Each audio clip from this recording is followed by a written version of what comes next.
In today's video, I'm going to show you how to build an effective customer support chatbot for online educators and coaches that helps students answering their questions about the course or about the community platform. So in our case, it's going to be Circle Community, but it can be any other community platform. I took an as example master YouTube course created by Matt Diavella. So this chatbot is useful for any online educators or coaches who has one or more online courses, and they manage a community of students who are participated in those courses. I've chosen Botpress as a platform to build this chatbot. What I like about Botpress is that it allows me to use custom functionalities like execute code that allows me to make API calls, for example, using JavaScript. It also has a lot of options to deploy chatbot, for example, in the platforms like Telegram, Slack, Instagram,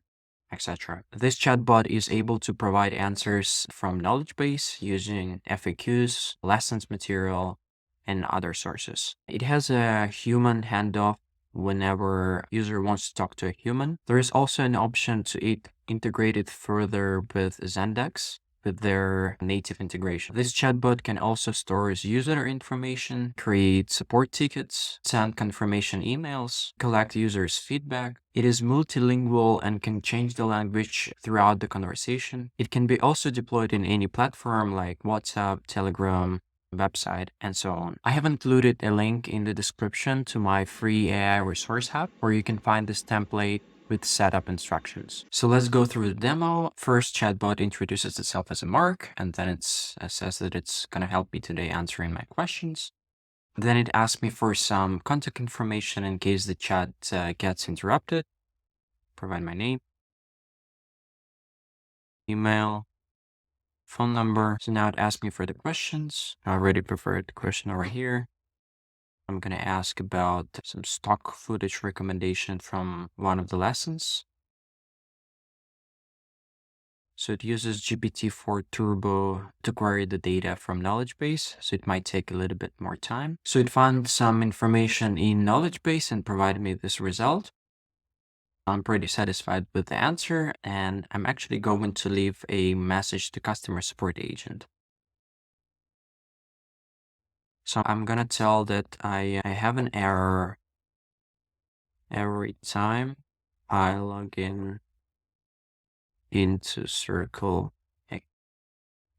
platform. So it captures this issue, and then it's asked me for which subscription do I have.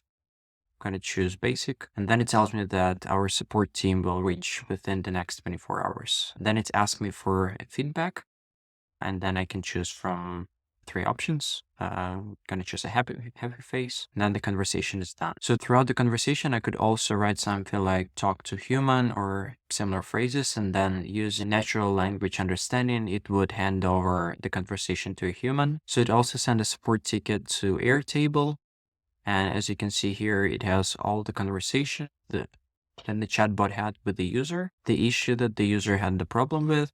It's also collected the feedback of the experience. And I also received a notification that the support ticket was submitted and the customer team will reach out. I've also deployed this chatbot to Telegram and had a similar conversation with the chatbot. Now let's have a look at the setup.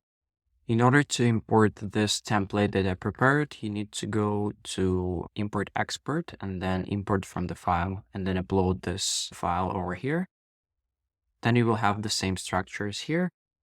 Basically, the flow starts with introduction, then it captures some of the information into variables. Then it's ask a question, and then there's a certain logic in case the question get answered from the knowledge base, in case the user wants to talk to a human. And also if the knowledge base does not have an answer to this question, then there's an AI task and basically an instruction to the GPT model telling that you are a helpful assistant called Mark and there are certain things that you can do. So in case there is an answer from the knowledge base, it will show the answer and then it will follow up if I have more questions, or if I don't have any questions, or if I want to leave a message to customer support agent. So in case I want to continue asking questions, I go to additional questions node. and it has a very similar structure over here. So in case I don't have any questions, then it goes to final words. So it tells that I'm glad I was able to help. And then it's basically ask for feedback.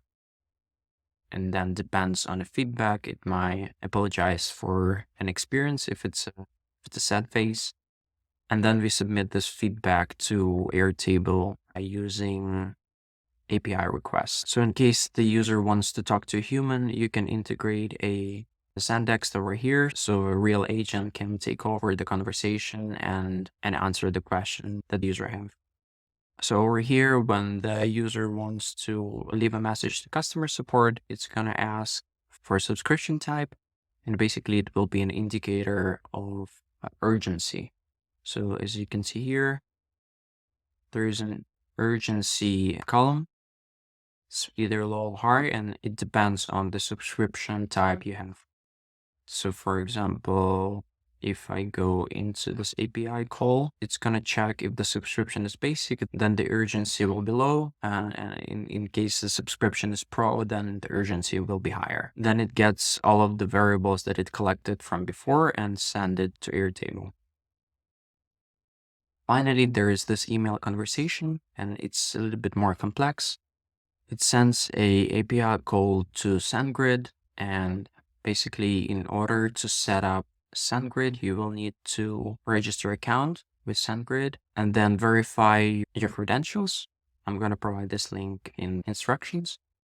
After you verified your account, you will need to get the API key from email API, and then you will need to change the API key in system variables. So I have SendGrid over here, and then you will need to copy paste your API key over here. So for Airtable, I included the link to my base that you need to copy, and then change your API key and base ID with your base. Also, don't forget to change knowledge base. Basically, you can import your FAQs, your other information. I found it more effective to use markdown text instead of Word documents, for example.